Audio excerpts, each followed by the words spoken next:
The story takes place during the period when the Jewish people were in exile under the rule of the Persian Empire, centered in the city of Susa. The king of the vast Persian Empire ruled from India to Ethiopia, covering 127 provinces. He was the one with supreme power. His word was law.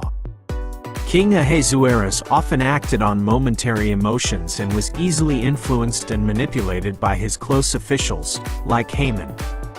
He issued a decree to annihilate an entire people without thorough investigation. He held many grand feasts to show off his wealth and glory. He was the final decision-maker but was exploited by Haman.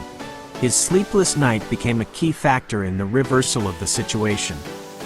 Haman was the Grand Vizier, or Prime Minister, second in power only to King Ahasuerus.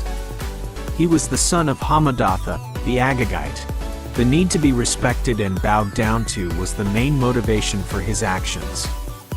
Mordecai's refusal made him feel deeply offended. He not only wanted to take personal revenge on Mordecai but also expanded his malicious intent to annihilate the entire Jewish people due to a historical ethnic feud. Haman's Agagite lineage was in opposition to the Jewish people. His arrogance blinded him to danger, leading him to propose an extremely solemn honor ceremony, which he then had to personally perform for his enemy. He is the main antagonist, representing pride judged. Mordecai was a Jew from the tribe of Benjamin. He worked at the gate of the city of Susa, was the cousin and guardian of Queen Esther. He discovered and reported an assassination plot against the king, demonstrating his loyalty to the government. He refused to bow down to Haman due to religious conviction and possibly due to the ancient ethnic feud. As a Jew, he would not bow before an Agagite. He was the one who encouraged Esther to act, reminding her of her responsibility to save her people. He is the silent hero and the key figure who caused the conflict with Haman, and was the character honored to begin the reversal of the situation. The queen of King Ahasuerus, who kept her Jewish origin a secret as advised by Mordecai. She was chosen as queen for her beauty and virtue. She risked her life to go before the king uninvited, an act that could lead to execution, to plead for her people. She did not rush her request but organized 2 feasts, creating a favorable context to present the issues safely and effectively. She is the savior of the Jewish people. She used her position and wisdom to expose Haman and convince the king to revoke the genocidal decree. The story is a clear contrast between Haman's wicked arrogance and the loyalty and sacrifice of Mordecai and Esther, all taking place under God's sovereignty, despite the king Ahasuerus' lack of sound judgment. The root of personal arrogance. Obligatory respect and Mordecai's defiance. After being promoted by King Ahasuerus to the highest position, Grand Vizier, Haman was granted an unprecedented privilege. All officials and everyone at the king's gate had to bow down and pay homage to him. While everyone complied, Mordecai was the only one who did not bow down or show respect to Haman. This refusal was not merely an act of civil disobedience but also carried religious and ethnic significance. Mordecai was a Jew. Haman was an Agagite, holding an ancient, deep-seated animosity. Rage and humiliation. Mordecai's refusal struck Haman's extreme arrogance. For a person accustomed to absolute deference, being slighted by a single individual was an unbearable humiliation. Initially, Haman thought of punishing Mordecai alone. However, his burning hatred made him unsatisfied with mere personal revenge. Upon learning that Mordecai was a Jew, he decided to broaden his objective. Haman viewed Mordecai's disrespect as a challenge from the entire Jewish people to his authority, and decided to annihilate them completely to wash away the shame and satisfy his arrogance. The conspiracy and deception.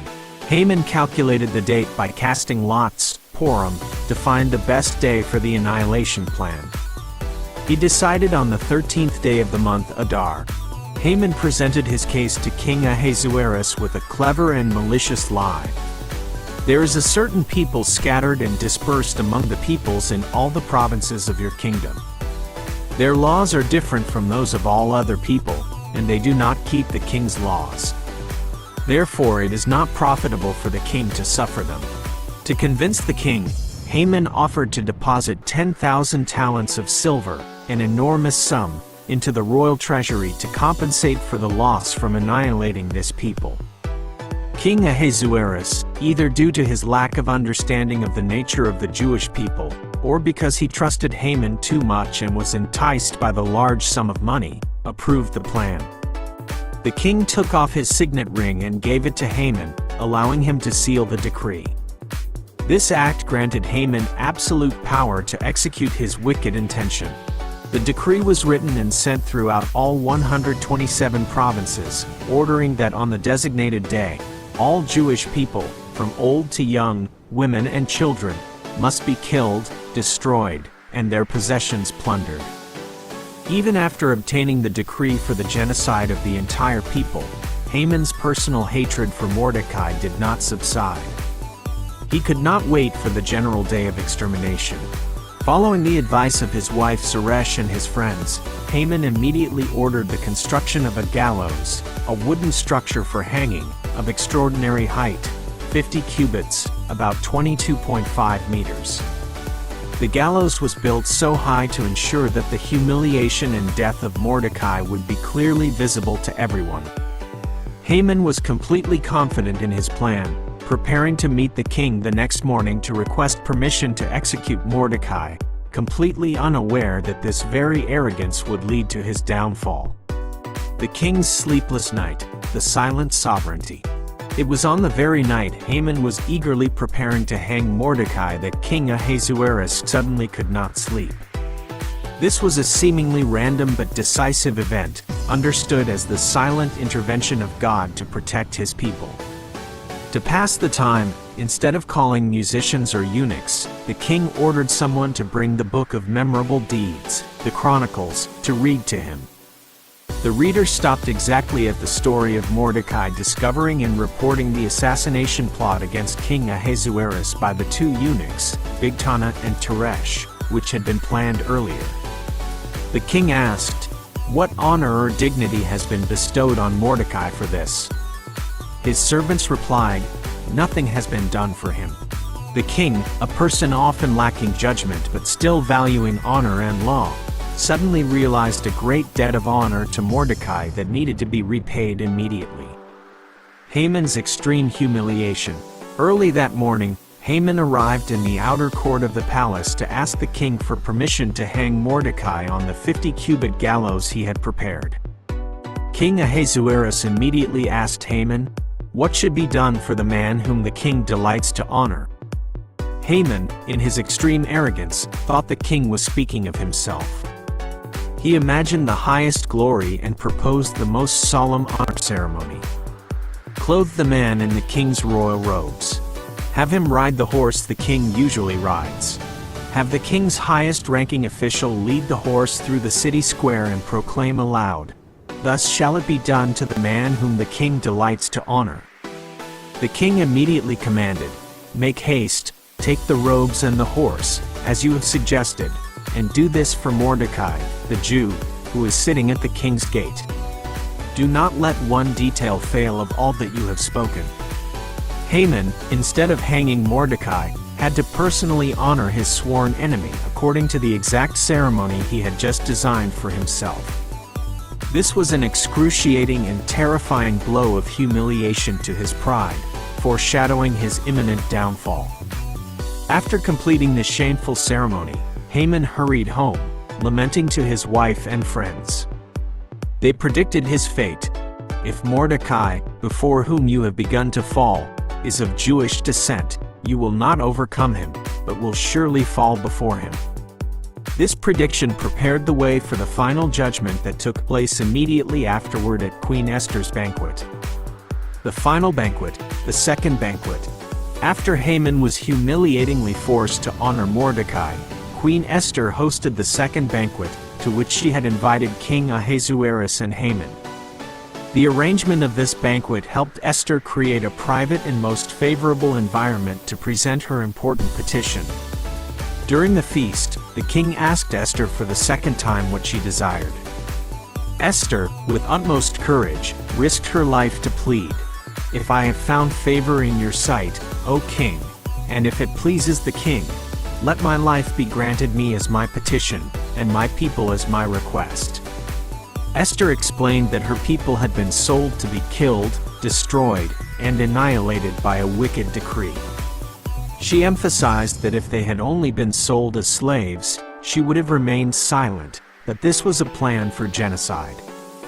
Exposing the enemy and the king's fury, King Ahasuerus was utterly astonished, not knowing that his beloved queen was a Jew and was directly threatened by the decree he himself had signed. He asked in an angry tone, "Who is he, and where is he? Who has dared to do this?" Esther pointed directly at Haman. The adversary and enemy is this wicked Haman. Haman was completely terrified and overwhelmed with fear before the king and queen. All his power, arrogance, and confidence vanished in that instant. King Ahasuerus erupted in fury, realizing he had been manipulated by Haman into destroying his own queen. The king rose from the banquet and went out into the palace garden to compose himself. While the king was out, Haman desperately begged Queen Esther for his life, throwing himself upon the couch where the queen was reclining. When the king returned from the garden and saw Haman prostrate next to the queen's couch, the king's anger intensified greatly. The king exclaimed, "Will he even assault the queen in my own house?" At that moment, a eunuch named Harbona intervened, as if providentially arranged to complete the judgment. Harbona informed the king, "Behold, the gallows 50 cubits high, which Haman made for Mordecai, who spoke good on the king's behalf, is standing at Haman's house." The king did not hesitate, pronouncing the final judgment based on Haman's own law of retribution. "Hang him on it." Haman was taken away and hanged on the very 50-cubit gallows he had erected with hatred for Mordecai. Immediately after Haman died, King Ahasuerus' wrath subsided. Justice had been served. The king confiscated Haman's property and gave it to Queen Esther. More importantly, the king gave his signet ring, the highest symbol of power, to Mordecai, appointing him to replace Haman's position. The story concludes with the wicked plan against God's people turning back and destroying the very person who devised it, proving the principle: whoever digs a pit will fall into it. Arrogance and wicked intent against God's people will be judged and destroyed by their own plan. So what you reap, divine justice. Haman dug a pit for Mordecai, but he himself fell into it. This is a testament to the righteousness of God, who intervenes in history to protect his people and punish arrogance. Although the name of God is not directly mentioned in the book of Esther, the event of the king's sleepless night and Haman's forced honoring of his enemy demonstrate the invisible hand of the Lord ruling and orchestrating all things to carry out his purpose. Arrogance, the demand for everyone to bow, and hatred blinded Haman, leading to his ruin and tragic death. Please subscribe to the channel to join me in discovering more interesting things.